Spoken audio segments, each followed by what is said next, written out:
You're listening to Trek FM. Want to join in the conversation and share your thoughts on this episode? Join the Babel Conference, our listeners' discussion group on Facebook. Just type BABEL into the Facebook search field, and we'll look forward to seeing you there. This is Steve Sansweet of Rancho Obi-Wan, and you're listening to the 602 Club.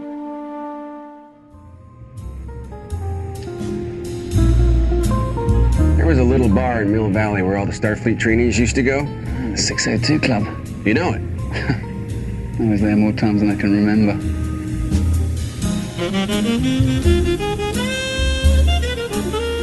You've built up quite a little network of international contacts. However long you keep me and my friends under surveillance, you're not going to discover plots against you, Travers, because we want the same thing, the defeat of Grindelwald.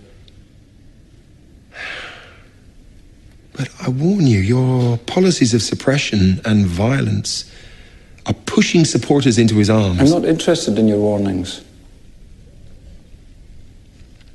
It pains me to say it, but you are the only wizard who is his equal.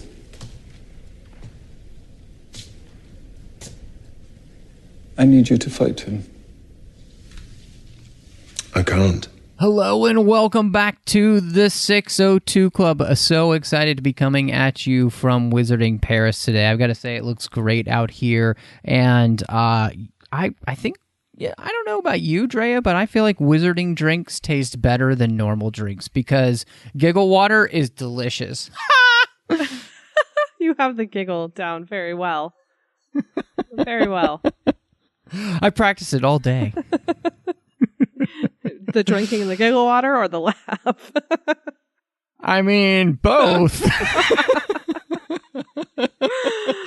Oh, goodness. Well, yes, welcome to the 602 Club. As you can tell, my good friend Andrea Coffman is here as we are going to dive into Fantastic Beasts, The Crimes of Grindelwald. My partner in crime over on the Owl Post podcast that we do on the Nerd Party Network. So who better to talk about this movie with than a fellow Harry Potter, I'd like to say, expert. Aww, so I feel so yeah, special that's being right. elevated to that level.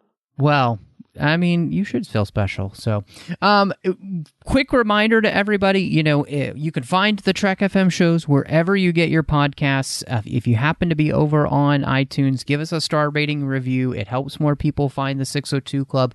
There are a lot of shows out there that are similar to the 602 Club. So if you like us, let other people know that you like the show by giving us a star rating review, and then we'll call you out on the show. But really, you can find us pretty much wherever you get podcasts. We're on Twitter at TrekFM, Facebook at facebook.com/TrekFM. We've got our listeners only discussion group where you can talk to fans from all over the world about what's going on in the Trek FM shows. Type Babel into the search field on Facebook and you'll find us, or you can go to our website, Trek.fm, and that will, any of the show pages there, you can just hit discussion on the menu bar, and that would let you in. And then last but not least, maybe you have some thoughts about the Crimes of Grindelwald or something else. Send them to us here at the 602 Club. Go to trek.fm/contact, choose a show, choose the 602 Club, and that will come to Dre and I, this week at least, as we're talking about Fantastic Beasts, The Crimes of Grindelwald, which left me kind of in this place where we've got more beasts, and as we continue the story, we've got more beasts, we've got more fantastic more beasts, yeah. We got more beats, we got more beasts, we got more beats, we got more beats. It's like it's like more Fantastic Beasts and more.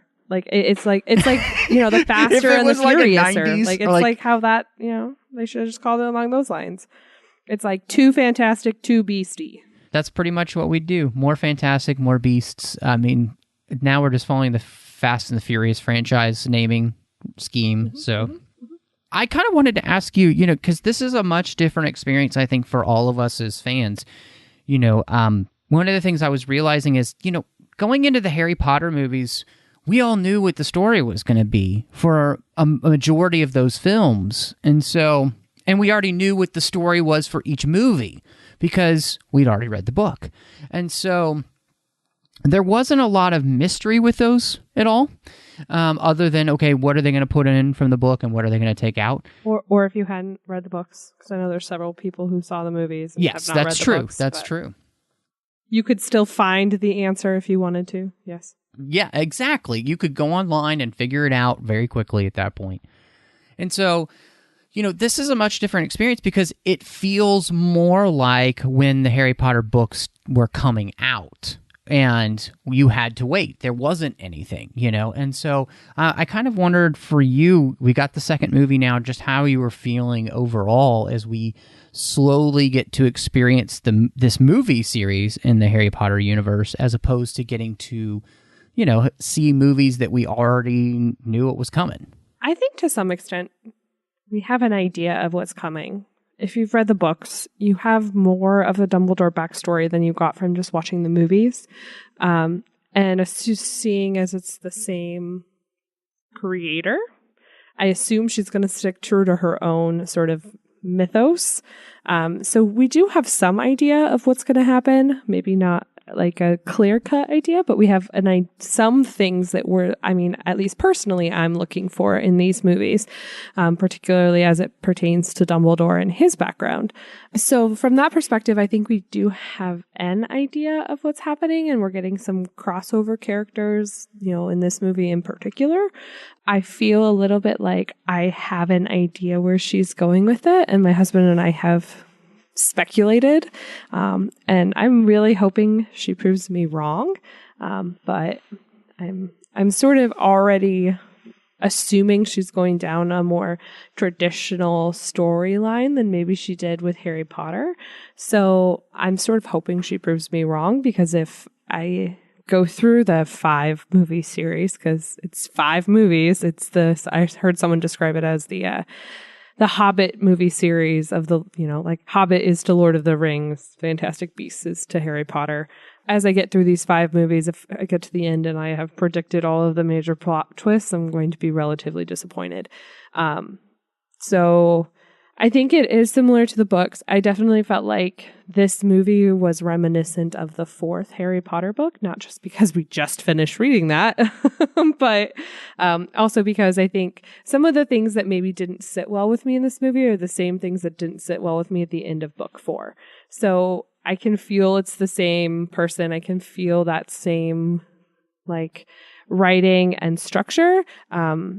So I feel connected to it. But in terms of it does remind me of the books a little bit more. And it does remind me of reading through the books more, that I can't just go and Google what's going to happen next and kind of ruin it for myself, which I actually would do. So, that's kind of my overall take on what she's doing with it and this particular franchise.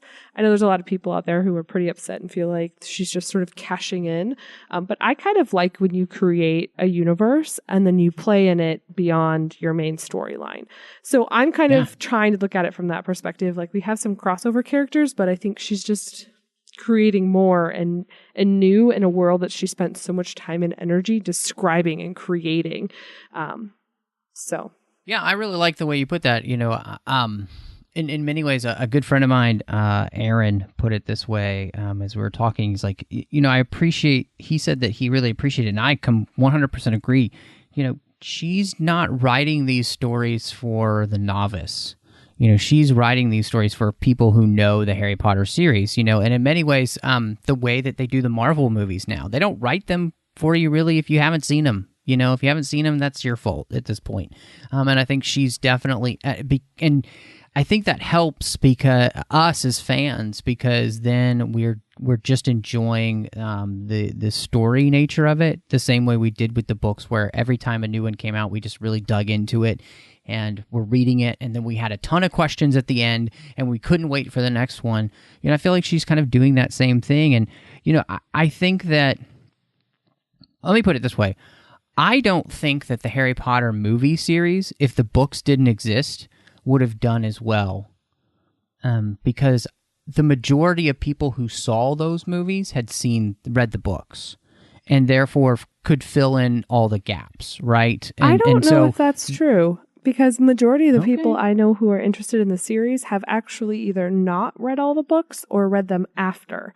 I think that it drew a base of fans, and I think it being a book made it sort of a known thing when the movies came out, kind of like Hunger Games and Maze Runner and some of those other kind of young adult series that were based on a novel and became a movie.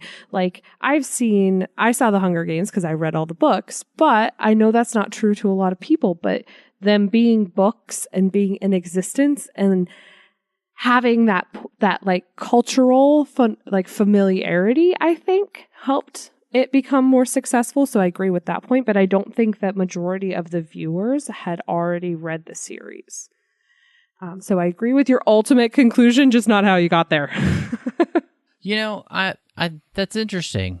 I think I think part of where I was going with that too is though that I don't think the Harry Potter movies are successful as movies as much because there are too many unanswered questions because too much gets left out.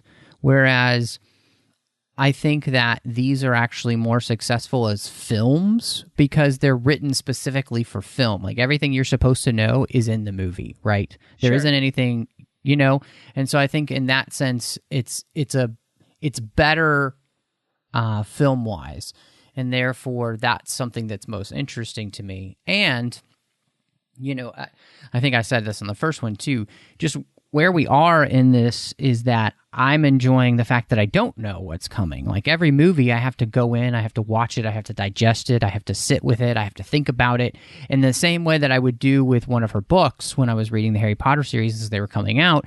I have to do the same thing, and I'd have to devour the book, and then I'd have to think about it, and then I'd be talking about it with people, and like it reminds me of the experience that I think people probably had when like the Empire Strikes Back came out, right? And like it changed everything in the Star Wars universe, and like there were so many questions swirling around. You didn't know what was going to happen. You had to wait 3 years for the next one to come out. Like this is that same kind of experience to me, and I'm really enjoying that part because to me it's kind of fun to have a series in a world that yes I'm familiar with, and like you mentioned, having read the books. Spoiler alert here: Dumbledore and Grindelwald are gonna face down. I'm just kidding. Sometime. I'm just kidding. Anyone with any form of logic probably had already figured that one out. They weighed anybody pretty just heavily watching on this that movie. In this movie, so that shouldn't be too much of a spoiler alert for anyone. Yeah, and so I think there are a couple of things that we know. I won't say it here just because people might not know listening, but I know where the relationship between Tina and Newt's going, right? So I know a few of those things, but what's great is that there's so much that I don't know about all of this that I think is really fascinating. And like you were saying, it just gives you this opportunity to spend time in this world and get to know it more. And she gets to kind of fill it in even more, which I love that kind of stuff. I'm a huge fan of that. I with Star Wars, and I grew up watching Star Trek, and so getting to explore the universe that you've created more is exciting to me. And I'm with you. I don't feel like this is just a cash grab thing. I feel like she had a story to tell, she wanted to tell, and they're because of the success of Harry Potter, they're going to let her do it, right? Mm-hmm. So for the studio, it's about making money, but I don't think it's that way for her, because I don't think she would tell a story that she didn't believe in, because everything I know about J.K. Rowling, that's not who she is. Yeah, I agree with most of that. I do feel like one of the ways this movie felt like a book, in that I feel like she put too much into this movie. It doesn't feel balanced against the last movie. And I know she has to take some time with introduction in the last movie, but this definitely feels like her first couple books where she was trying to get her handle on what was happening, and things just felt a little scattered and a little frantic. Like there was lots and lots and lots and lots and lots and lots and lots in this movie. And it felt like she didn't know how to edit herself down. Like she has so much she wants to share in this story that she didn't know how to edit it down. And it sort of felt like to me, like they had made a much, much longer movie and they went in and cut snippets out because some of the transitions during scenes and pieces were they were left unexplained or confusing. There's one scene where I'm like, where did that character, there's a couple times where I'm like, where did that character come from? All of a sudden, you know, for example, all of a sudden, right before they enter the Grindelwald, rally, all of a sudden Jacob's there now. And we knew he was there, but we never acknowledged that he was there at the same time and with them and who was holding him. And like, all of a sudden he's just there and going through the doorway and you're like, whoa, where did he come from? Or when the cat lion circus creature showed up on the streets of Paris, and all of a sudden Newt and Tina and everyone were up on the street handling it, like all of a sudden they were there.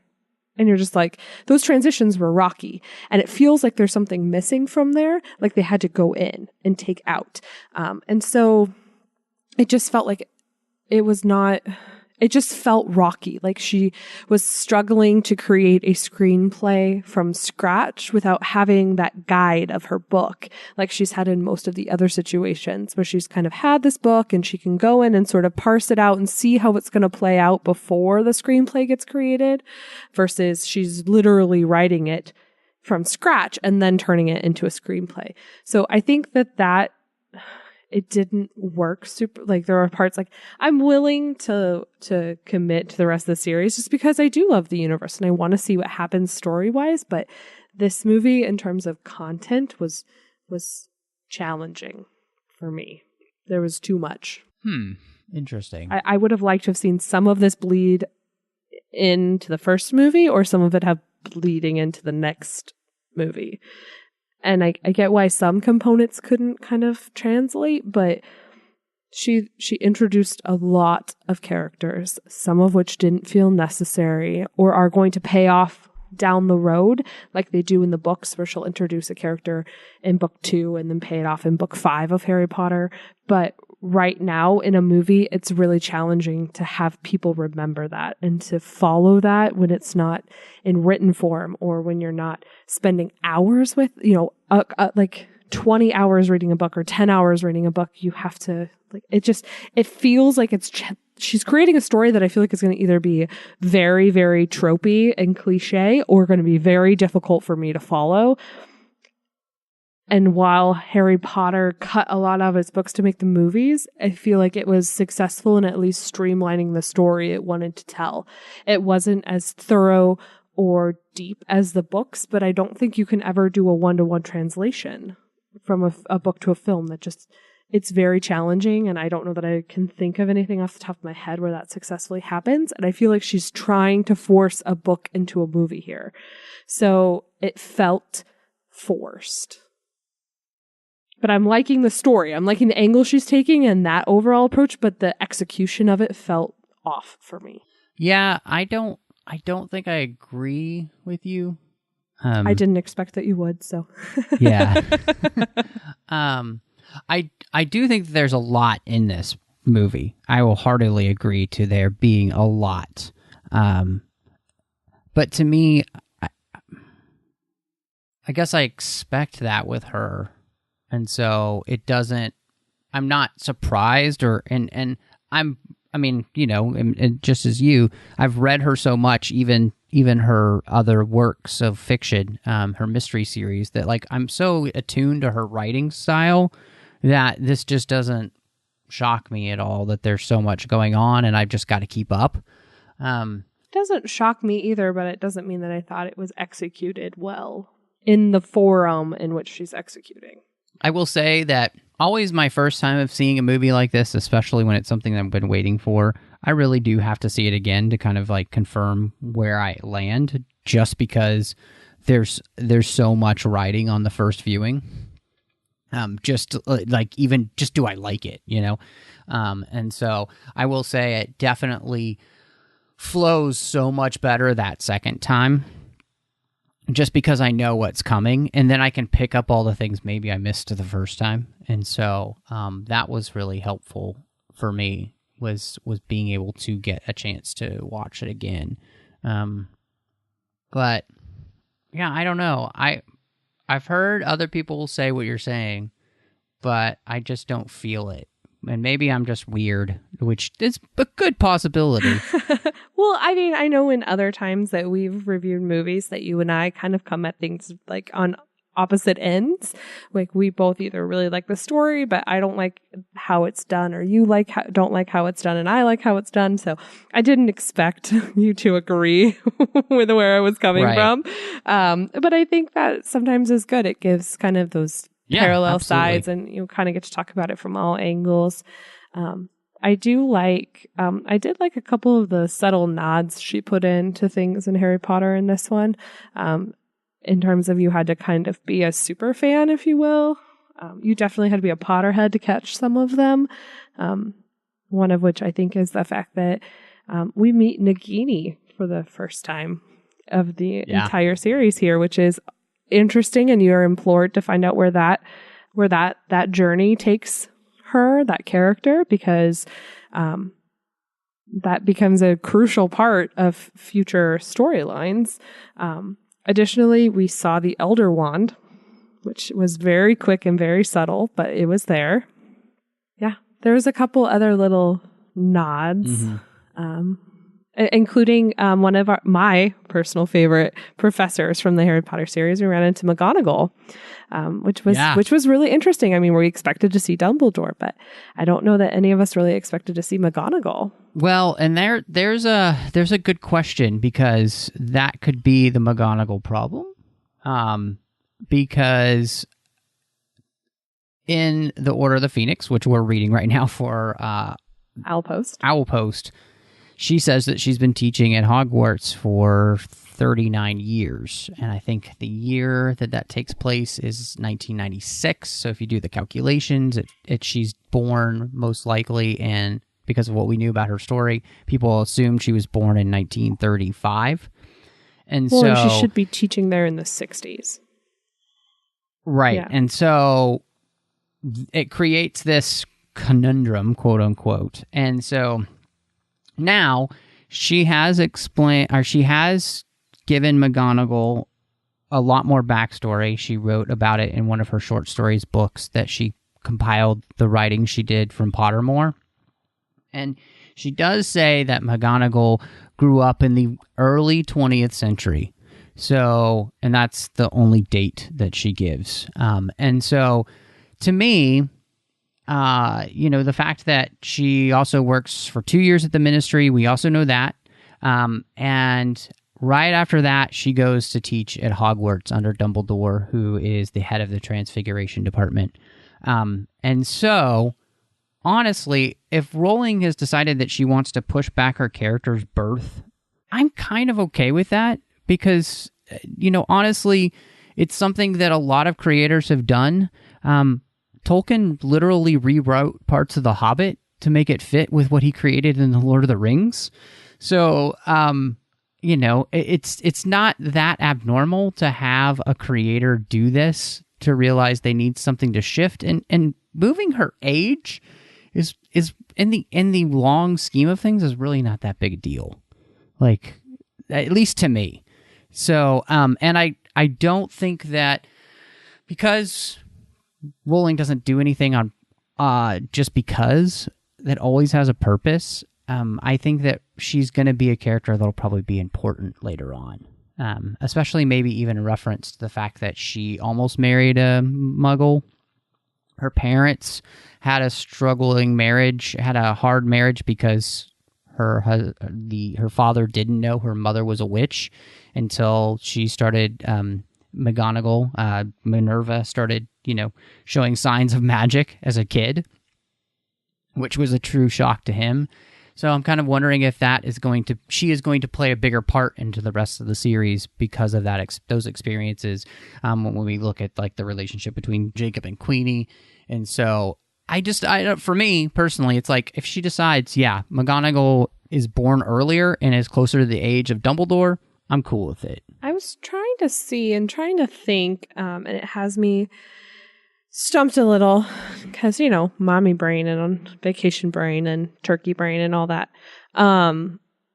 If whether he actually calls her by her first name or if he only refers to her by her last name. He only calls her Professor McGonagall, but in the screenplay and on IMDb it lists her as Minerva. Because my thought originally... And as well as the credits for the movie. I waited for the credits just to see, and it says Minerva McGonagall. Yeah, because my original inclination when I heard that was like maybe her mother had taught at Hogwarts, because that would be about the right age, right? You've basically just moved her up a generation, if you will.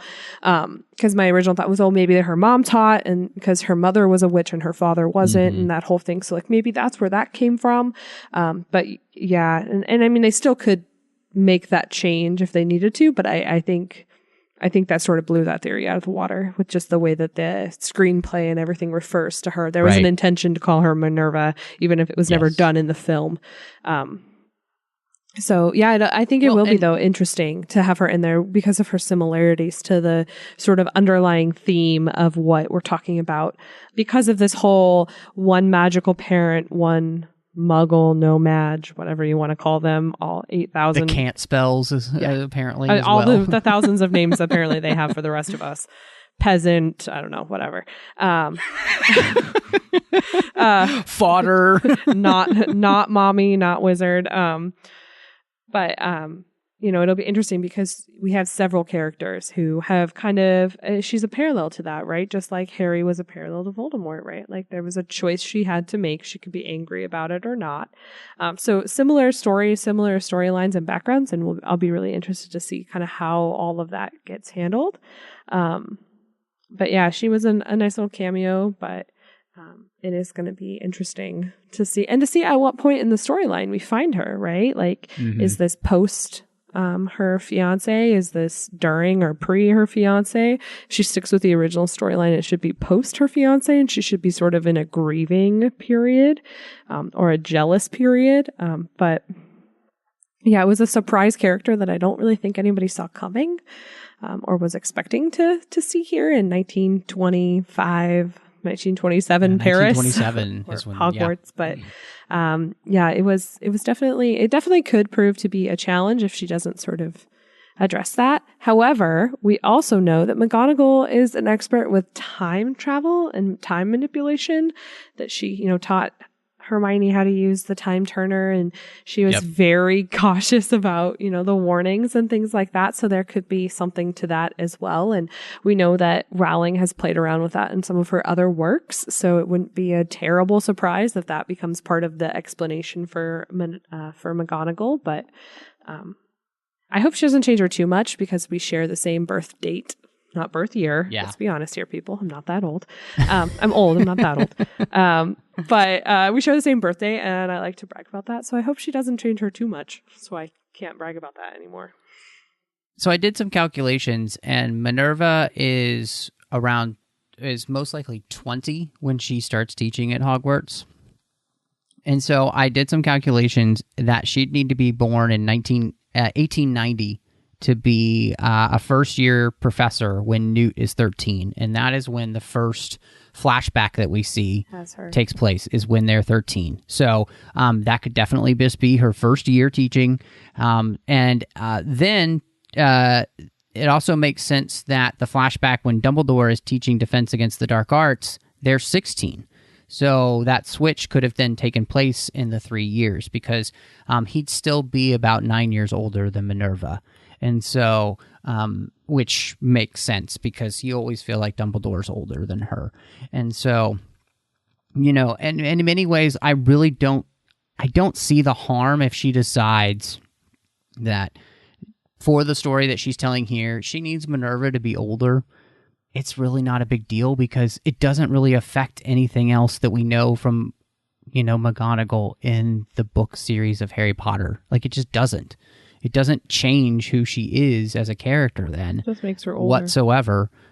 Yeah, that she's older. So, and again, Tolkien himself rewriting parts of his first book so that it fits more with what he continues to create later on, which it's just a pattern that many creators go through, which is they realize something doesn't quite line up, and so they either change it or they just deal with the inconsistency. And so, it's kind of like Star Wars, right? With George Lucas and Leia saying in Return of the Jedi that that her mother was always sad. Like, how would she know? Padme died, from what we see in episode 3, right after she was born. How would she know she was always sad? So it's like, it's just one of those things. You just, if it's a continuing universe, you just don't worry about it, especially since I just don't think this is a big deal. So, to me, like, I've made my peace with it, and I'm, like, completely cool with it now. Yeah, I think we'll see what she does with it. I mean, it's also it's also a universe in which magic exists, and so for her to be older doesn't make it unfeasible. It's not like she's a human and can only live until like 80 or 90, and now you're asking her to be like 200, and we've seen other characters and she's already sort of laid the groundwork for that. So I don't think it undoes anything that has already been done. So I agree that it doesn't do any harm, but I do hope as a reader I get some sort of explanation for how she's rewritten it or why or what she wants to do with it instead. And it wasn't just kind of thrown in as a nod and an homage. You know what I mean? Like, it kind of wasn't thrown in thoughtlessly to this to be like, oh, it's Hogwarts, so we have to have McGonagall. Like, I'm hoping there's an actual purpose behind introducing that character and changing that backstory. Otherwise, then that feels like an unsatisfactory payoff. Yes. Well, and I completely 100% agree with you. And again, that's where I think, having read her Harry Potter series, that she doesn't put things in by accident and just 'cause, like, everything has a reason. And so I do believe, and I guess in Rowling we trust, right? Like, I trust that Rowling is going to do what's right for the story here, and that having McGonagall in this period is going to mean something in the next 3 films. And so I'm excited to see where that goes, honestly. One of the things that I really liked about this movie, and one of the things that I just like about Newt Scamander as a character, is that I feel like he's the hero that we need right now. Like, he is the hero that we're so desperately in need of in this world. And I love it because of what Dumbledore says about him, which is, you don't seek power, you don't seek popularity, you only ask if something is right. And if it is, you do that no matter what the cost. And I think that's beautiful because Newt kind of sums it up to his brother too, like, I don't do sides, Mm-hmm. And I think there's a real beauty in the fact that Newt does not just immediately jump to one side or the other. He is a character who sifts things out, he studies them, he seeks knowledge and understanding before he makes any decisions about anything. And, like, that's just not something that this world does. And we see this, the wizarding world around him doing those things, immediately jumping to conclusions about things, immediately putting things in boxes, immediately saying, oh, this person is this and this person is this, and putting them in categories. And Newt just doesn't do that. And I really love that about his character. And it's one of the things that I respond to so much about him, because we just don't see it enough in our world. We see the exact opposite of this.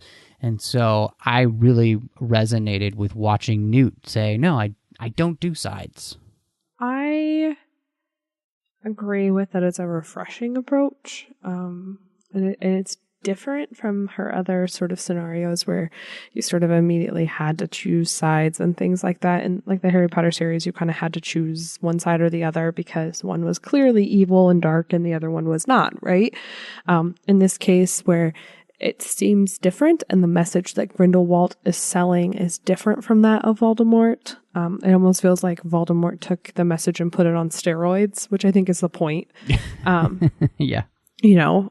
But at the same time, I feel a little bit like his indecisiveness comes from a place of fear.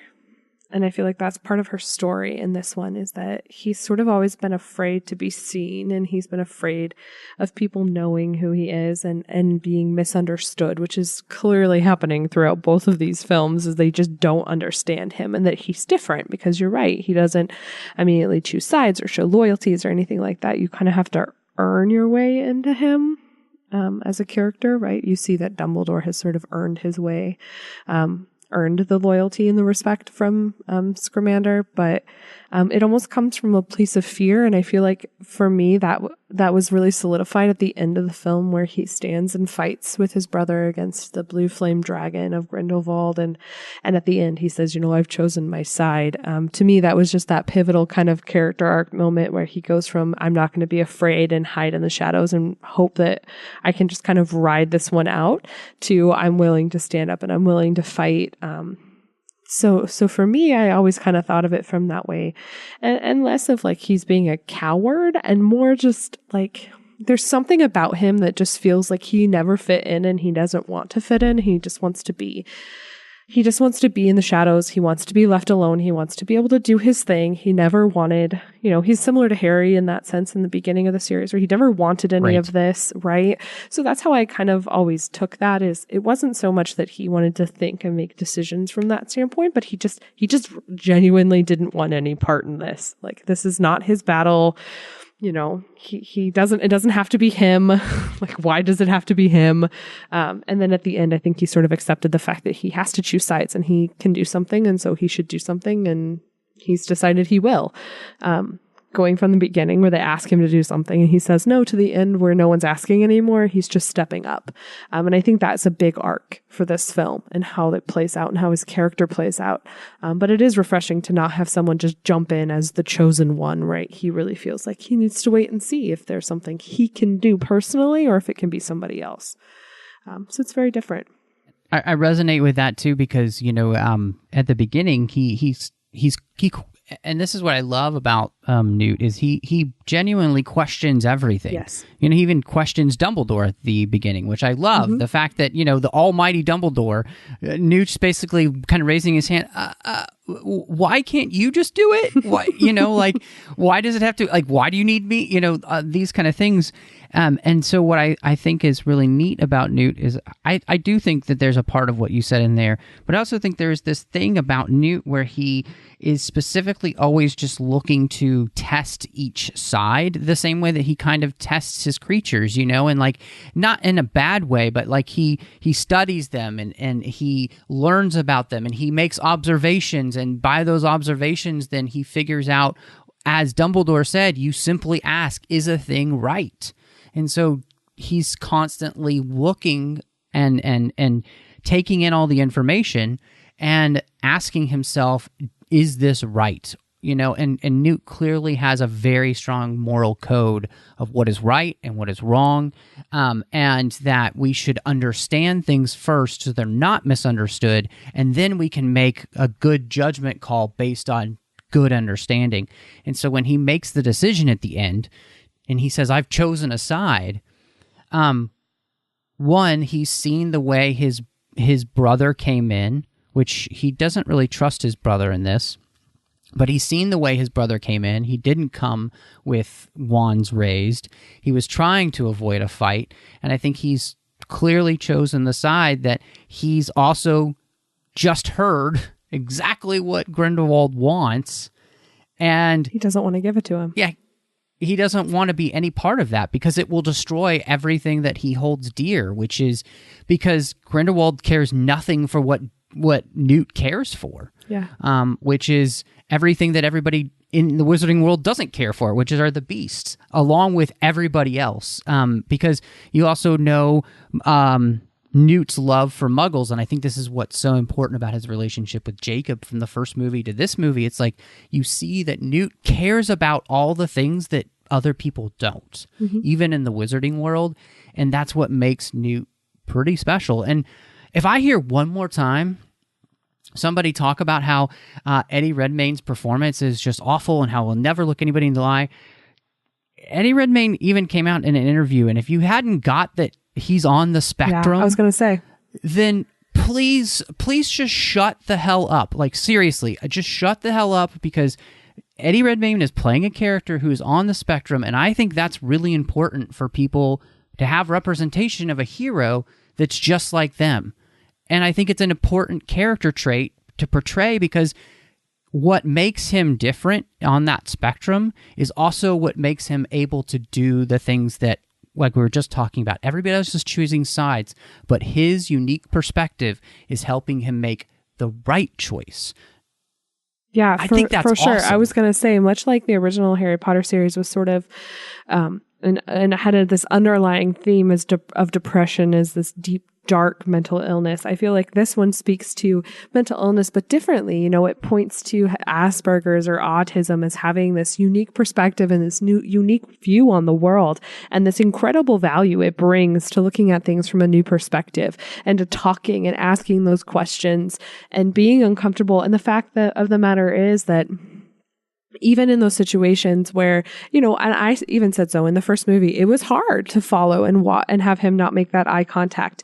And I feel like in the second film, the behaviors were more in line with what you kind of expect from someone with Asperger's. So I think driving that home a little bit more now, if I watch the two back to back, I think I'd be like, okay, I see where we're going with this, right? I get it now. I believe that. I see why the character's that way. And it also lends that unique perspective of like why he struggled in school, right? The traditional learning environment is not for him. You know, he's going to have a good moral compass that he just employs differently. It's why he can reach out to someone like Lita Lestrange and connect with her, because she may not be on the spectrum, but he doesn't care about rumors and things that other people have said about her, right? Again, it's like she says in the film, you've never met a monster that you couldn't love. You know, he just doesn't look at them as monsters. He looks at them as just something. It's just what it is. It's such a unique perspective to bring. And it is wonderful to see that difference on film.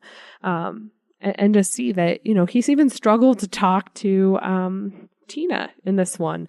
And, he wanted to tell her eyes look like that of a salamander, right? Like, who would think that? You know, that's just painting that different perspective. And I love that she knew where he was going with that and how they kind of showed that. It's because she read his book. Right. And how she showed that click that like she, Jacob's like, oh no, don't say that. But then she's like, no, that was warming to her and endearing to her, which, would only come from someone who can kind of understand him and how he thinks and how he operates. So it's been pretty wonderful. It also kind of levied in he can't be bullied or pressured into decisions, right? Because that's just not what he responds to. And that's not how you're going to, anyone who's dealt with somebody on the spectrum, you just have to be patient and help them reach the conclusion themselves. And I think that all of that rings true with Newt's character. And that's how Dumbledore is really able to connect with him, as he understands how to talk to him and he understands how he thinks. And maybe he can't predict what he's going to say or what he's going to do, but he has some idea of how to make a connection, which I just think speaks to that real depth. And I just think the amazingness that we get from the Dumbledore character that I've just always loved, and seeing it in a young age and knowing it's just developed over, 100 years is kind of amazing. I love what you said there, because I think, again, it really just drives home this whole point. Like you said, Newt can't be bought or bullied into something, because he does. Dumbledore is exactly right. He asks if something is right, and if then it is, he must do that no matter what the cost. And I think there's a real beauty in that as well, is that Newt is a character who is defined by the choices that he makes, and it really reinforces the message from the Harry Potter series that we are our choices, not anything else. And it's something that we see, I think, is really well played in that moment where Nagini is imploring Credence not to go. He's like, he knows what you were born, not what you are now. And that there's that difference there. And Lita then does that too. She shows by her actions that she is not the person that everybody considered her to be. She is exactly what Dumbledore said she was. He never thought her an evil person or a bad person.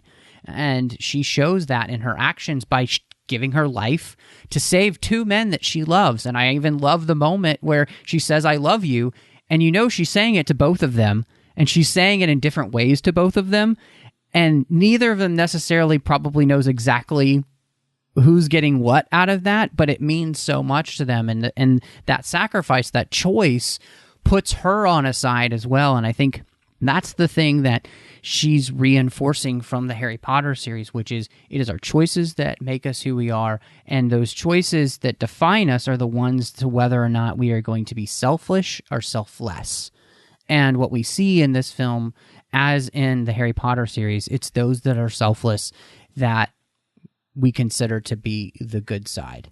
And that's, I think, the side where Newt can say, I've chosen my side, because it's the people who were willing to almost die to protect the rest of Paris from being destroyed. That's what he wants to be a part of. Well, and I think, too, to some extent, that quality is mirrored in the opposite sense in Queenie, right? She is where Newt is not swayed by anyone or anything beyond sort of logical, deductive, and his own gut instinct. Queenie is the opposite. She is easily swayed by anything or anyone, and she's the one who gave in. And she doesn't feel like she did it for, she did it for selfish reasons, but she feels like she's doing it for the both of them, for both her and Jacob, right? So, she is the opposite, in that she is highly susceptible to the sort of glamorous approach that Grindelwald takes to his perspective. He knows exactly what to say to her to sway her and bring her to his side, because he knows how valuable her particular talents are. And he is a master manipulator.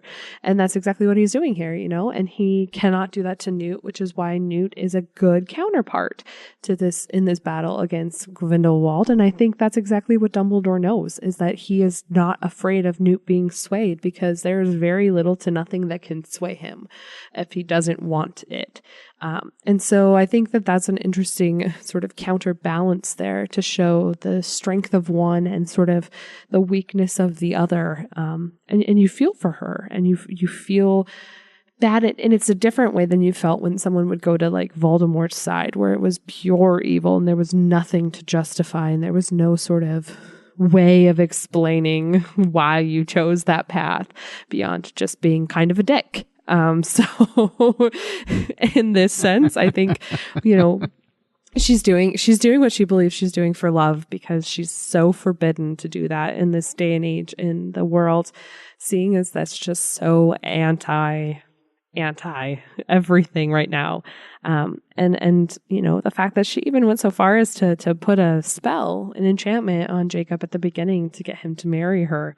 We see she's desperate, and she wants to be normal, and she wants to have a normal life. And it's the opposite of what we saw in Harry Potter, where, you have Aunt Petunia, who desperately wanted to be a wizard. Now you have Queenie, who desperately doesn't want to be a wizard. So, she just wants to love Jacob and be in love with Jacob, and he is doing what he can to protect her. And it's heart-wrenching, and it hurts to watch. And that's exactly where this is coming from, is she thinks that he'll be able to deliver that to her. And as viewers and readers and people were like, that is not going to happen, and you can't believe that. And no one could get through to her. So it was hard to watch. I do have some theories on Queenie that I won't ruin for everyone, but if you want to reach out to me. No, I want to hear them. Ooh, if you want to reach out to me afterwards, I won't hijack the podcast with my Queenie theories, but okay. I will definitely be willing to share them with anyone who's interested. So, okay, yes, well then we're gonna have to talk, because, no, I really liked the way that Queenie at this moment is kind of swayed to Grindelwald's side for the moment, and I thought it was interesting, because in some ways she is much like Voldemort's mother, who does the same thing to Riddle. She puts him under the spell, and they have a child. And the moment the spell is gone, the love was gone. And whereas Jacob, it's not that he doesn't want to marry her, but he's also trying to protect the woman that he does love. Like, if he marries her, what will happen to her, especially would they ever be able to go home to America? Like, there's all of these questions. And I think the choice that Queenie makes, she's representational of all of the other people who have many different reasons for joining Grindelwald. Yeah. And I think that it's good of Rowling to humanize the other side. So like you said, it's not just that kind of Voldemort thing. Like if you chose his side, you were just evil, right? Otherwise, this is much more of a place to where we can understand how normal people could feel this way because they have, like Queenie, why would it be bad for her to marry a Muggle? Like, why should it matter? Right. You know, and we see, and this is the thing on top of Queenie's choice that I think is fascinating, is the way that Grindelwald's idea of the greater good is predicated on something that's already there in the wizarding world that he's twisting and making worse, which is this fact that we should be utterly separate. And especially in as we saw in the magical community in the United States, where they are utterly separate. We don't have friends that are Muggles. We don't talk to non-Muggles, basically, as when we don't have to, and we definitely don't marry them. And so he is using that, I think, and he is taking that and he is just twisting it ever so slightly to make it, well, you're special. And they're not. Like, even his words are, they're of other value. They're of a different disposition. They're, magic only blooms in rare souls. And so, I think it's so interesting because I agree. And I'm only going to jump in here because I just want to add one point before knocking you off your roll. I almost feel like this idea of keeping wizards and humans separate, I feel like the ministries and the general wizarding community in Grindelwald kind of have the same perspective that wizards should be separate, only the wizardry or the ministry and all the wizards feel like it's to protect themselves, right? Because they're worried that they're going to be judged, which I kind of equated to like the gay rights movement and the fact that a lot of people stay in the closet and can't share that thought because they're afraid of how they're going to be received by the general public. Where Grindelwald's taking the same perspective, but almost doing it in sort of a civil rights manner and in a racist manner, in that the non-Muggles are not good enough to be wizards and they should be separate, but they should be over them. So it's like the same idea of what's already being ingrained into them in their communities, but he's flipping it and saying, you shouldn't be in hiding. You should be separate, but you shouldn't be in hiding anymore. He's taking this same idea and just putting a new twist on it, like a new perspective on it that comes across like with this almost like forbidden racist type thing, right? Like, oh, sure, yeah, if you're a white guy, you can, have relations with a black woman because that's okay, but not the other way around. Like, it's just, it has such like parallels to these varying communities of these people throughout history who have been sort of like judged and thought of as less and outcast by the communities. And I think that theme alone is something that resonates culturally. It resonates throughout various decades. It always represents itself in a different way. And I think he is capitalizing on that. He's capitalizing on it in a way that in current politics, I feel like people can relate to as well, at least in the United States here. I just think that she's leveraging those feelings, and that's how she's having Grindelwald like sort of take over. Right? Like, he's not going to ever say that they're better than anyone else, but he'll kind of walk his way around it, like you were saying, with, oh, they have a different purpose, which really is like separate but equal. They're separate, but, but not equal. Right. Separate is equal. It's got this like very similar feeling to that. And that was kind of where I was feeling. And the same thing with Queenie and Jacob not being able to marry. It's like not being able to have, a cross race marriage, right? Like that just is not okay in this time and age. And I think that that's similar here in that they're treating them in that same fashion. Well, and it's interesting too, because much of what he's saying could be a speech from Hitler. Yes. And so there's so much of that in there, because what he does, what I thought was so fascinating is he starts off by talking about how he doesn't hate the Muggles or the No-Maj, or the No-Magique, the can't spells. He doesn't hate them, and then he goes into it then saying, but they are of other value. They're of a different disposition. And then he talks about how, like, again, magic only blooms in rare souls, and we are basically made for higher things. And so we who have magic are those who live for freedom and truth. And then after he's basically appealed to their emotions of like how great he is and how calm he is, then he shows them a vision of what will happen, which is World War II, which I thought was interesting. Yeah. Because one of the scenes you see is the millions of Jews walking into concentration camps, which is exactly what he will do to Muggles, most likely, if he has the choice. But then he goes from this kind of very mild, meek-mannered thing to talking about how they're the enemy, their arrogance, their lust for power, their barbarity. So what he does is he appeals to their desires, and then he stirs up their fear and emotion. Yeah. And you put both of those things together, and that's how you get somebody like Queenie with the appeal to desire. And then you stir up the others with the fear mongering. You put both of those together, and you have the perfect storm of awfulness. Mm-hmm. And that's exactly what Grindelwald is doing. And I think it's fascinating because earlier in the movie, when they've taken over the Muggle's house and they've killed the kid, which is awful. Oh my God! As a new parent, I almost couldn't watch. I was like, Can't watch. This is terrible. Okay, I'm almost about to walk out. This is bad.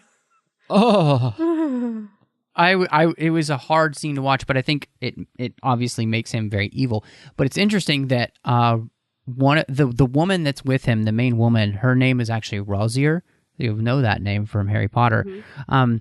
She talks about how when we've won, they'll flee the cities in millions. They've had their time. And Grindelwald says to her, we don't say those things out loud. We only want freedom to be ourselves.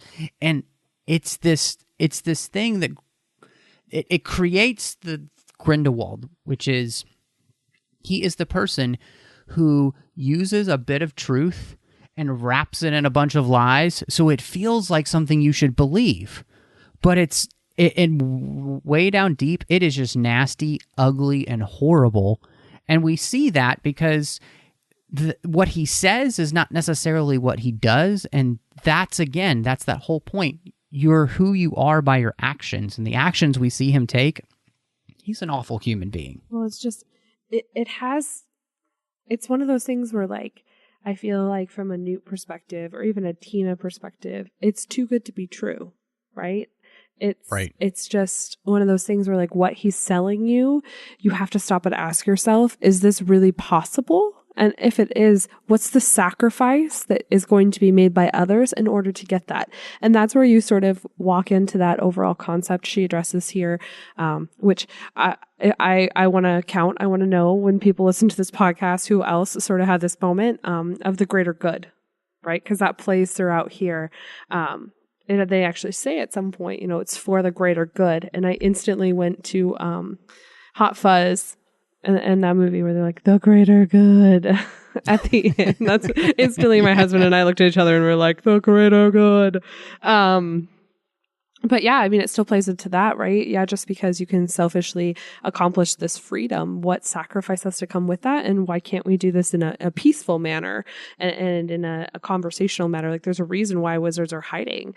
And it's because the Muggles just can't handle it. You can't force them to handle it appropriately. Otherwise, you're going to end up with, the vision that you have there, which is not, like you said, it's not wizards and witches that are walking in that scene. That's going to be non-mages and Muggles, or in the case of reality, Jews. So, well, and I think it's really interesting too, because and this is something that we see on the other side, where the ministry response has reinforced these feelings of oppression, and they've been going at this whole thing with this end justify the means philosophy, but just from a different angle, and they're creating those lines in the stand instead of this is what makes Newt the hero of this series, is that he's the one who looks for understanding first and then acts. And so everybody here is just acting out of emotion. And Dumbledore even warns Travers. He says, these policies of suppression and violence, they're pushing supporters into his arms.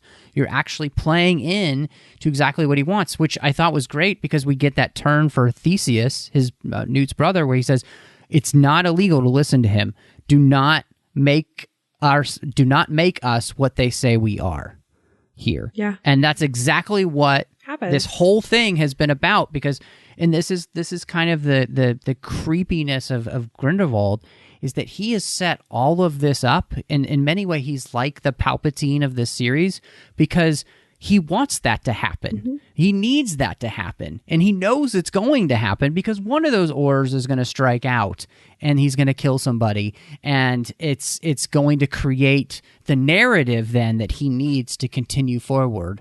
And then he can rail against, how awful they are. And I think what's, like you were saying there, it's so fascinating because you can see current political climate here, but you can also see the history of political climates from the 20th century and before, all wrapped up into this character. And I think that's one of the things that makes, again, the Harry Potter series so good. And I think that's what's making this series so good, is that she's not just couching it in today, but she is using historical reference here that makes this something that will last forever as a story. And that's really helpful. But it doesn't make it any less scary. It's also, I think, the fact that it's not so cut and dry makes it even scarier, right? Like, I don't think anybody in either side in any way would say that wizards shouldn't have freedom, right? Like, no one's going to fight that point, but it's a matter of how it's attained and how it's done. And it's the approach and the execution that the ministry, that people take issue with, and the manner, and not the theory itself. So, unlike the original Harry Potter series, where there's a clear right and wrong, they know this is wrong, but convincing people it's wrong is much, much harder. And exposing Grindelwald for who he really is and what his true intentions are is very difficult when you have such a manipulative and strategic villain. He's set up the chessboard. He's moved pieces. He knows exactly what he's doing. He knows how to get the checkmate. He just has to make sure that the correct pieces are manipulated the way he needs them to do in order to accomplish that, which makes him much more dangerous than, say, your average Bond villain, or even Voldemort, who was evil and terrifying, and that he kind of had no limit to what he would do. But here we know that he won't act outside of what his chessboard has been set, because it will ruin and reset his entire board, and he has to start over, which we saw several times when they're like, why don't you just go get the boy? And he's like, no, he has to come to me. It has to play this way. I have to be patient. We have to do this the right way. And so it'll be interesting to see how we're able to manipulate his chessboard and construct him. I feel like he has to be his own demise in order for this to happen. He has to do it himself. That has to be exposed for what he is and what his intentions are. And they have to find a way to convince all of these followers that the way he is telling them to do things is not the way to do things. Yeah, I think, the character that I thought most of is what he reminds me of is Palpatine from Star Wars. Yeah, I can totally see that. We just need the Jar Jar to his Palpatine. And as long as they don't talk like Jar Jar, it's okay. Oh, man. Okay. I will say, though, that the main, I know we're getting long here. The main... Oh, no, it's fine. This one can go long, so. Sweet. The main twisty, turny point in this movie... I don't know how I feel yet. I think I saw part of it coming, but I think I have an alternative theory on what and who Credence actually is. Because I think I agree with majority of the internet, and that he is just straight up lying to Credence. I don't think he is Albus's brother. I think that is too big of a historical rewrite. We're already rewriting McGonagall, so I guess it wouldn't hurt to rewrite Dumbledore, but that's a big rewrite there. So I think I have my own theory on what it is, and I've read a few on the internet that kind of are in alignment, so I'm not the only one. But I'd be curious. Theorize here, because I think this is definitely, as we're talking about, if there is a quote-unquote question mark, another Dumbledore, What do you think? Because I definitely think this is the thing where, like, it was like the Empire Strikes Back. Everybody came out of that in 1983 years like, is Vader lying? Is he really his dad? He's got to be lying. It can't be true. That's exactly what's happening right now. Yeah. I think this case he actually is lying. I think the only way he could actually be a Dumbledore, because I think it's possible for him to be a Dumbledore. I just don't think that brother is the relationship. The more likely relationship there is nephew. That he was his sister's son, had in a similar fashion to Voldemort, with a muggle, because if you remember, Credence is kind of a squib at the beginning of this, right? No real strong magical affinity, has to kind of be learned versus having a natural talent. And I feel like the obscurial thing may also be like hereditary, because we don't know that much about it. And so it would make sense that he came from Dumbledore's sister, and that would be about the right age as well, because he's too young. He's just too young to be Dumbledore's brother. Yeah. There's no way. His mom was dead by the time that Credence would have had to have been born. So there's just no possible way for him to actually be a brother without rewriting the entirety of the Dumbledore history, which I highly doubt she did, because she thought long and hard about that. Oh, yeah. I do think he's lying. I think that if you look at this storyline that she set up, Grindelwald is an amazing liar, and he's amazing illusionist, basically. He is able to make you think one thing while completely doing something else. I think you see that from the very first scene in the movie, basically, where he's escaping and he's got his little kookaburra, and he's like, oh, so needy, and he just throws it out the window. Like, he doesn't care about anyone. And I think you really see, as we talked about in The Greater Good, when we were talking about that, he really is this father of lies. Like, he is using a tiny bit of truth and a whole lot of lies and wrapping them all up to get what he wants. He's the most calculating person in the series. But my theory is that we know from her writings that Grindelwald was thrown out of Durmstrang for twisted experiments and near-fatal attacks on fellow students. So it seems like his MO to maybe do something really evil here, which we also know that Obscurus can exist outside their host. Newt had one in his case. So my guess is that he took the Obscurus from Ariana and to America to get away from, as far away from Dumbledore as he could. And he released it, but after having done experiments on it to have it bond with a child. That's why he doesn't know which child it is in New York, but he knows it's a child. And that's why he's searching for this child the whole time. And that would also make sense why Dumbledore would have some sense that something's going on, because that's why he sent Newt to New York on purpose. And so I think it has something to do with that, because in some ways then he is a brother, because what was inside Ariana and what was a part of her is now a part of him.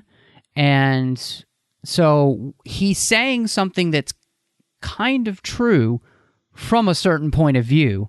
And therefore it would be, quote unquote, a brother to Albus, but not in the way that I think everybody's kind of freaking out about. Well, and not in the way that Credence is probably taking it to mean. Right? Exactly. Yeah.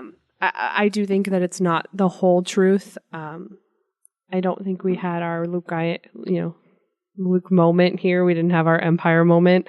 But I think that there's a different connection there, but I think it does tie back to the background, right? And we know from Harry Potter, and we allude from these particular films, that Grindelwald knows a great deal of the Dumbledore family in the background. So for him to have the ability to know the information well enough to manipulate it, I think is a valid point. Right. But and remember that Bagshot, Bathilda Bagshot, the magical historian, is related to Grindelwald. So he would know things maybe, and she was very close to the Dumbledore family. So like you're saying, he would probably know things about the Dumbledore family that maybe even the Dumbledores didn't ever remember. Well, and we know that, something happened in which they formed this blood pact, which becomes a key part of why we now know Dumbledore cannot fight Grindelwald. It's not about not wanting to or picking sides. It's that he genuinely is unable to do so. So it has some interesting turns, and the twist there, I think, is we still have more to come on what exactly that looks like. Oh, yeah. And it'll be interesting to see how she can convince us and Credence of what that is. There's one thing here that I also think are a part of Grindelwald's calculations. My theory is that he made the blood pact with Albus already knowing that Albus was not going to end up joining him the way he wanted. And he does this on purpose because he knows that. That's my thought. Yeah, I think to an extent, I feel like he is such a master manipulator. He knows that he'll only be able to manipulate Dumbledore for so long. And I think if we leverage Dumbledore history we're familiar with from the final book of the Harry Potter series, I feel like I almost feel like this happened after Dumbledore's sister is destroyed in their battle. And it's done as like so horrible things happen when we do this. Let's never do this again kind of moment. It's either that or they made the blood pact and then they tried to fight and terrible things happened. And now Dumbledore knows he can't do that again. Yeah.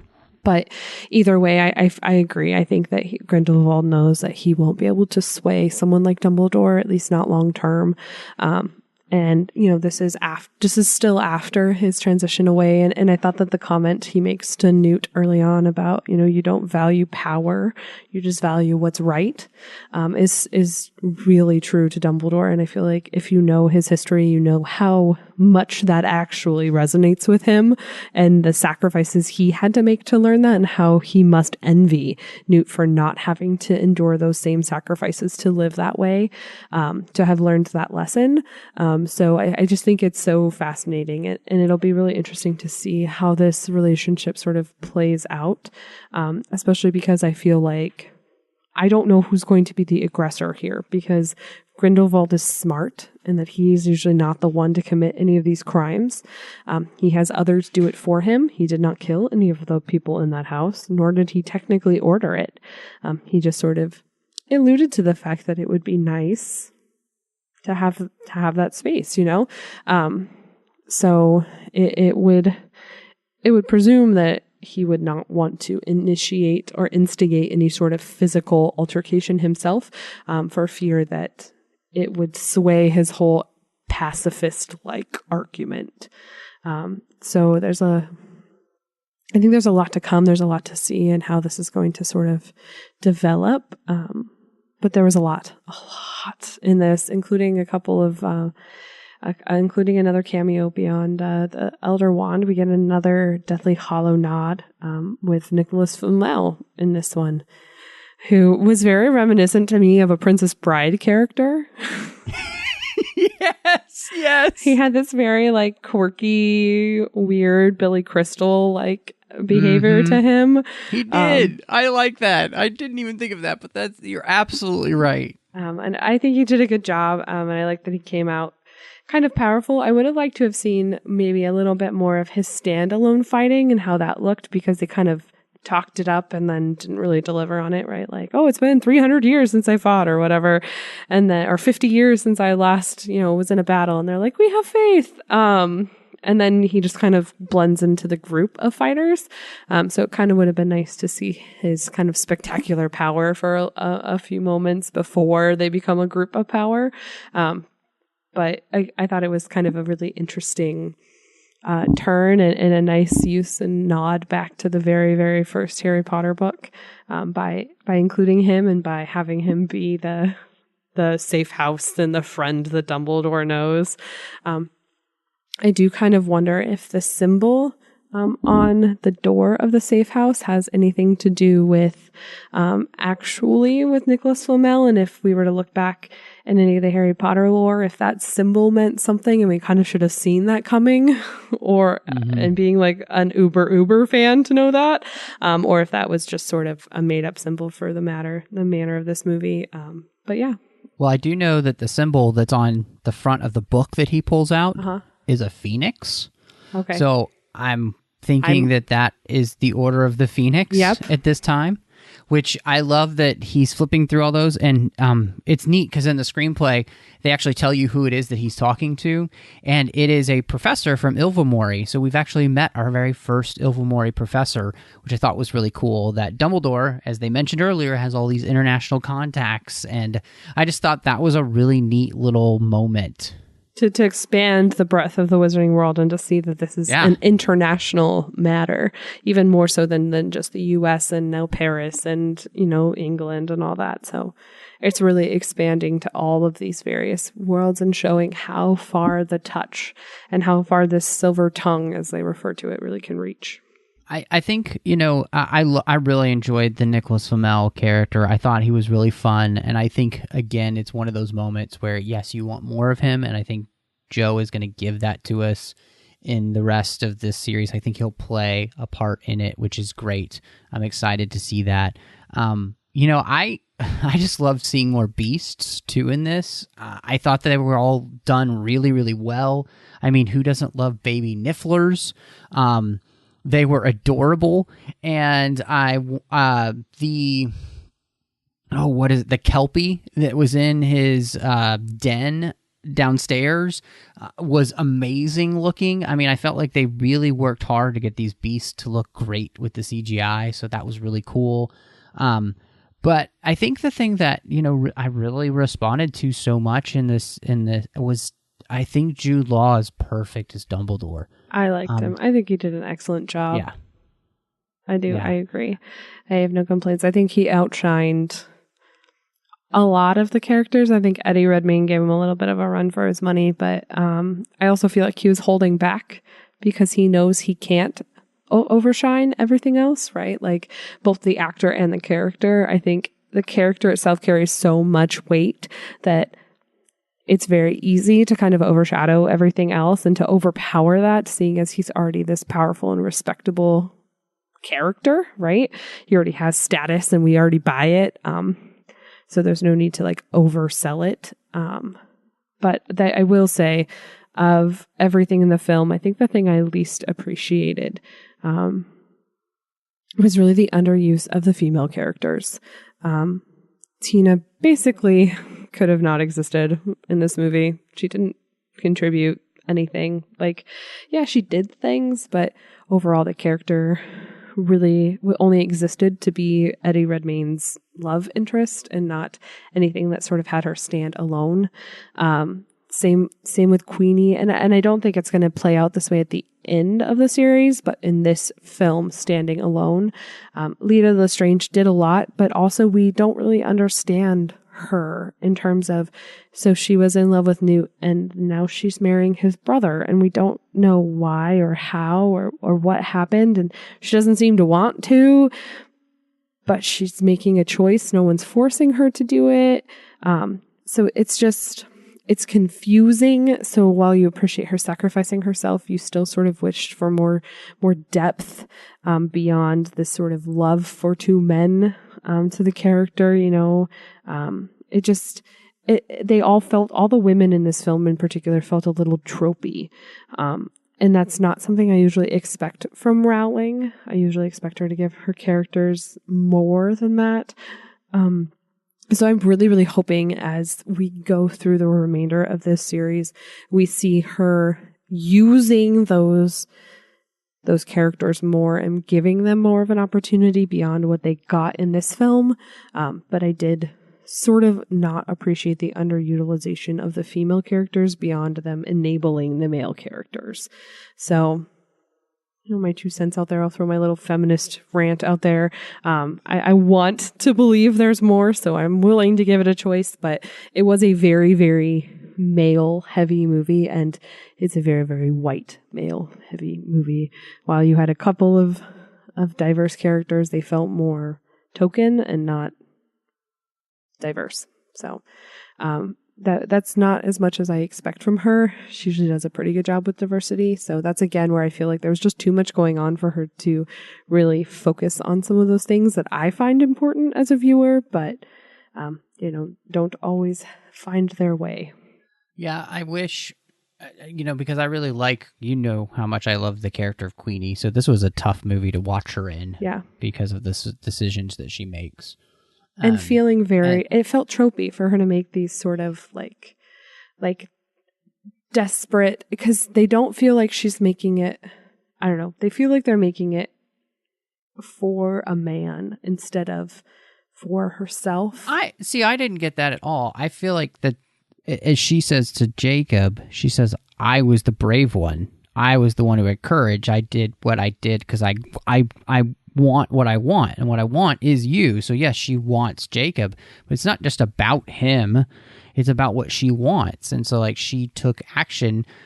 It's probably not the best action or the wisest action, but she takes that action, and it didn't feel like it was just about like Jacob. It's about what she wants for her life, which is she does want to be married and she wants to have a family, and she wants that with Jacob, but she's not allowed to have it. And so but why can't she want more than that? Like, why can't we create a character that wants that and more and has dreams and feelings outside of that, versus her whole life being kind of driven by a want for men's acceptance and stuff? And I mean, I get that it's the 20s and there's kind of a different feeling on that, and that this housemaker and wife was a significant thing to women in the 20s, but not all women.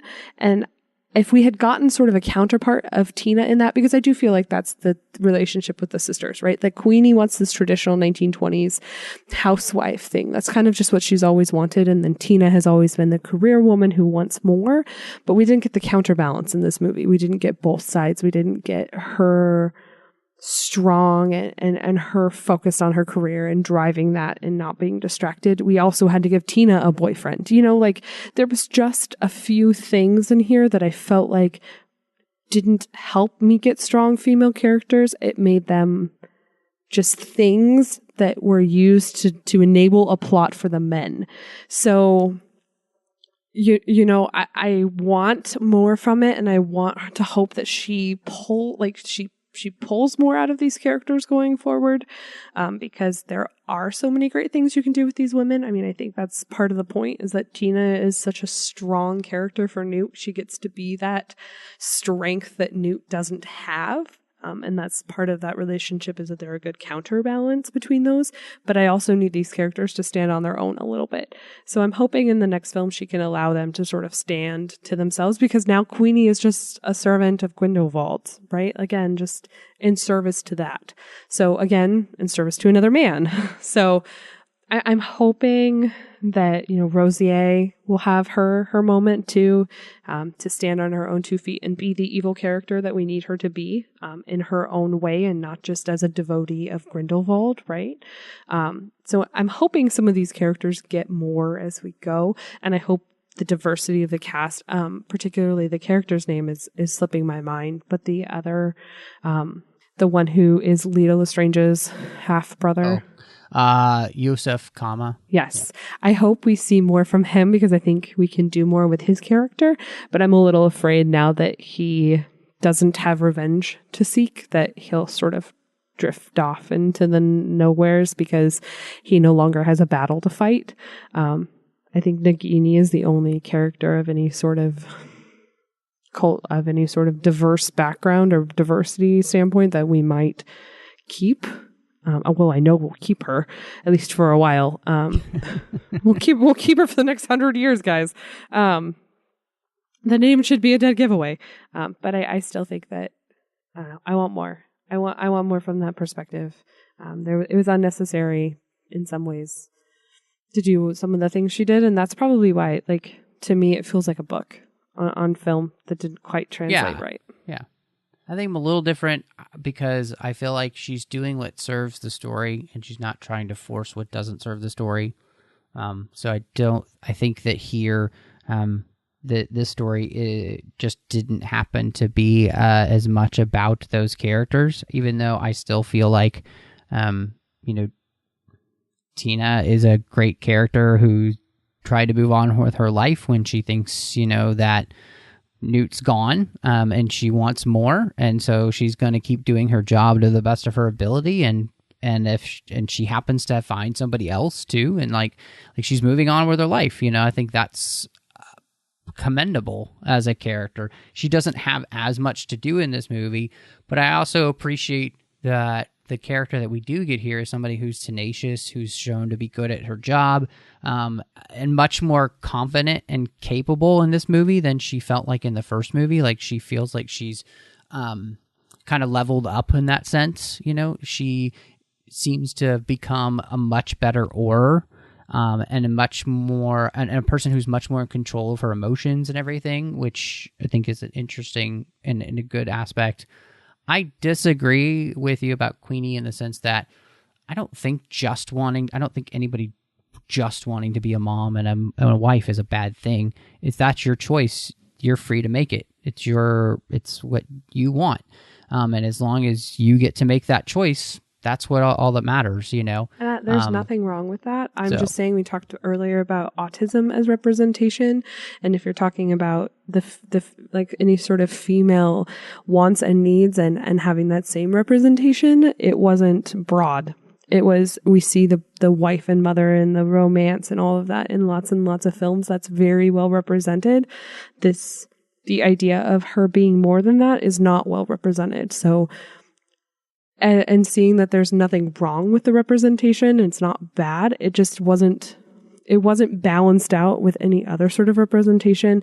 And as a woman, I'm kind of tired of seeing the woman only motivated by the man. Like, there are so many other things that motivate other women. And while there's nothing wrong with this desire to be a wife and a mother, we know, like, that's a known trope. And for me, that's where that turns into the trope, right? Versus a new character, a deep character, a character that represents beyond what she could be. So while I said there's nothing wrong with it, I wanted more from it. But I agree, you're right. Yeah. It probably didn't serve this particular story, which is also why I'm willing to give it another go, right. Give it the other movies in the series, see what she does with them in the long run before I sort of draw my ultimate conclusion. I feel like it's like reading half of a Harry Potter book or a third of a Harry Potter book and drawing all your conclusions from those like 4 or 5 chapters. You're never going to see the whole story yet. So until the whole story is wrapped up, I'm willing to hang in there with her. It just, as a standalone film, was a little disappointing from that perspective. Yeah, I think that's the thing that, we've gotten so used to, and I think this is just part of our culture. We're so indoctrinated now with the binge culture that we just expect that we have everything now, and that's not, even aside from like the Marvel movies, right, or something like that, or something that's based off a comic book or whatever. It can be much easier to figure out where the story is going to go because it's based off a source material still. Here, she's making this up whole cloth pretty much. Like we said at the beginning, there are certain moments that we know that are going to happen. But on a whole, with these characters like Newt and Tina and Theseus and, all of these things, where and how, Nagini turns into the snake that is by Voldemort's side all the time. There's so much that we don't know, and we don't know how it's going to happen. And like everybody, I think, wants the answers now. And, the other thing about this too is that cinema itself has changed in the sense that we're much more comfortable with having serialized storytelling in movies like we do our television. And I think this is definitely a part of that where, you can watch these movies separately, but obviously they connect together and meant to go in a series. And so, to me, it's like a both and, like it's a movie and I'm waiting for the next one.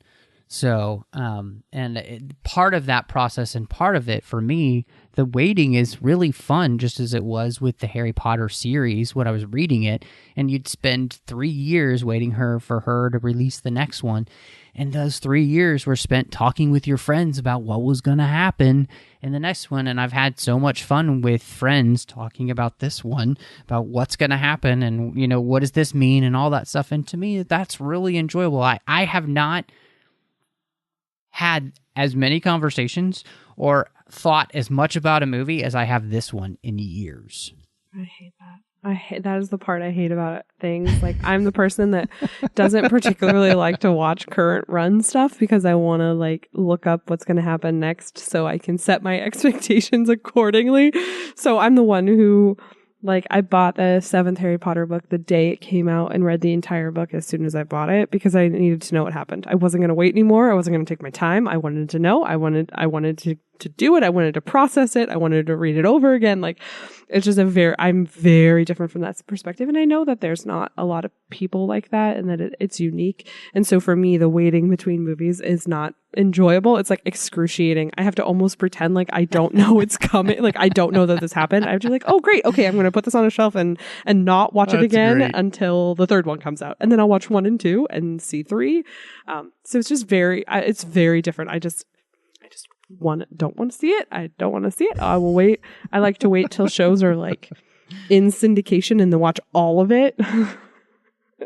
I know it's I'm a weirdo. It's fine. I'm fine, guys. No. But the funny thing is though, I don't think that you're weird because I think there are more people like you nowadays than there are like me.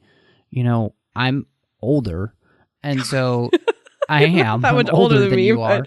I just, for me, it's a matter of time. I have limited time and limited efforts and resources in order to commit to things. So before I commit to something, I want to know what I'm getting into, right? And I don't want to watch 9 seasons of Lost to be pissed off the entire last season. You know what I mean? I don't want to do that. Oh, I understand. I don't have the energy to do that, so I have to be careful in what I choose to get myself invested in. So for me, I'll talk about the theories for a while after I see it, and then I have to just shelve it and forget that it exists until the third one is in theaters, and then I'll pick it all back up again for a little while, and then I'll shelve it all. I have to compartmentalize my interest in things, otherwise I just run out of steam. And it could be we could probably talk for a long time about how that's based on our binging culture and our instant gratification access that we have nowadays. But again, I am similar to some, I think different than others. I think a lot of people like the anticipation between films like yourself does. So I think we'll just see. I want to see where she's taking the story. I desperately want to see where she's taking the story. It's a bummer. It's going to take another probably 5 years to get through the next 3 films. But yeah. But we'll see. We'll see. If you so what would you rate this one, do you think? I think because I have a theory that the second film in anything is always the worst, and I think this held true to that one. The second, so Empire Strikes Back is the worst, huh? Well, that's not technically the second one. I mean, it was the second in the trilogy, but what I mean, it is the second movie that came out. True. And it was the best. Well, we're not talking Star Wars here. No, I know. Guardians 2 was the worst. I'm just teasing you. You said it was always the worst, and so I'm teasing you. What else was the worst? The second Avengers, The Inconvenience of Ultron was the worst. Oh, yeah. Well, that was, yeah. There's a handful. But I mean, there's a good handful of things where the second movie, Speed 2, some of these, Speed 2 is Die Hard 2. Movie. There's just a lot of historical backing for the second film in series being terrible. So I think that kind of holds true here. I think it's not as good as the first. And I think mostly that's because it's enabling plot to continue, and it's a vital part of the series that isn't the most enjoyable part, but it's necessary. So for that, I think I would give it 6 out of 10 crimes. That would put you in Azkaban. I really like this movie. I like that it's darker, it's bolder. in the sense that it's definitely not the same as the last movie. She's not just trying to repeat what she did there. She's obviously got a story that she wants to tell, and she's telling it. And I'm with you. You know, I think that there are things here that could have been done a little bit better. I'm sure you would call out the story of the Lestranges as a moment that you were comparing to the fourth Harry Potter book of the info dump. And, you know, I think, again, that's part of her style, and so I'm just used to it. But again, I do think that that maybe there was a way to do that differently.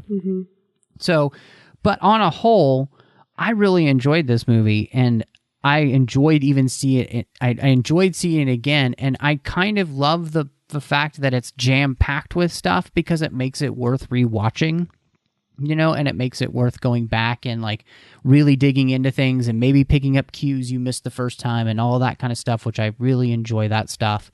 And so... And like her books, I feel like this series is dense, and I personally get enjoyment out of that. And so I'd say this is 7 out of 10 baby nifflers. So yeah. And is it worth? Is it worth your blood pact? Yeah. No, 7 blood packs. I could not cut my hand open like that. So 7 unbreakable curses or unbreakable vows. Unbreakable vows, yes. Which, you know, a lot of people are making comments about how that changed the way unbreakable vows are, and that. But if you notice where he has those, they're on like above his wrist and everything, which if you've ever seen Snape's costume comes all the way past his hands, basically. Yeah, so you would never know. To like bottom of the palm, yeah, like exactly. On you would line never with have seen the that. base of your thumb.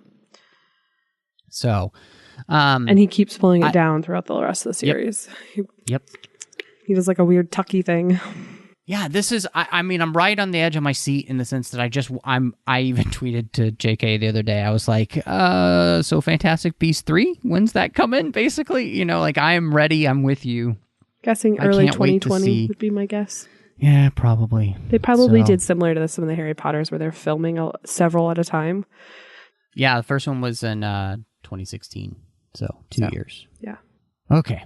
Well, this has been so much fun, though. I really have, as I'm sure people could tell, is just chomping at the bit to just sit down and talk through this one. As you can tell, he just does not care, guys. It's just not for him. Not his cup of tea. Yeah, it's kind of rubbish. I don't really like it. I don't like it. No, I love it, and I can't wait to hear what everybody else has to say about it there. So make sure you're hitting us up on Twitter, on Facebook, the Babel Conference, all those places. Thank you so much to Davis Grayson, Ken Tripp, Daniel Noah, and Ryan Millette, who have been supporting the network through Patreon, and they're the associate producers here on the 602 Club. So really appreciate all of them for doing that. It means a lot that they would use their hard-earned money to support us and make sure all the shows keep coming to you each and every week. This is an expensive thing to put together Trek FM every week. All the shows coming out, all the bandwidth, everything happening, got to pay for the website, all of that stuff. So if you want the shows to keep coming to you, go over to patreon.com/TrekFM. Every little bit helps a month. We have some great contribution levels as well with some great perks like being an associate producer on your favorite show and things like that. Buying us a butterbeer while we record. Yeah! All of the above. But, yes, go over to patreon.com/TrekFM and see how you can be part of our team. Drea, it is always very fun to have you back, especially when we're talking about another part of the wizarding world. But if anybody wants to catch up with you, where can they find you online? You can follow me on Twitter at PCFChick or on Instagram at Andrea Coffman, and it's COFFMAN. I will have incoming Thanksgiving photos from our Harry Potter themed Thanksgiving.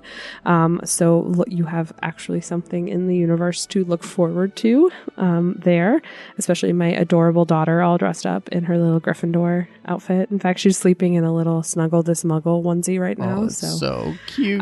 You have all of that fun wizarding stuff to look forward to there. So yeah, or you can find me with Mr. Matthew Rushing here on the Nerd Party, where we do the Owl Post, which is going chapter by chapter through the Harry Potter books. We've just recently started Order of the Phoenix, so we are about halfway through the entire series. 4 books down, but about the halfway mark. So if you are a fan of this universe, come check it out. And we do no spoilers, so hopefully if you've never read the series, which I don't imagine we'll get a lot of that on this podcast, but if you haven't, you can join us going chapter by chapter, or if you have and just really enjoy, you can come dive in a little deeper with us.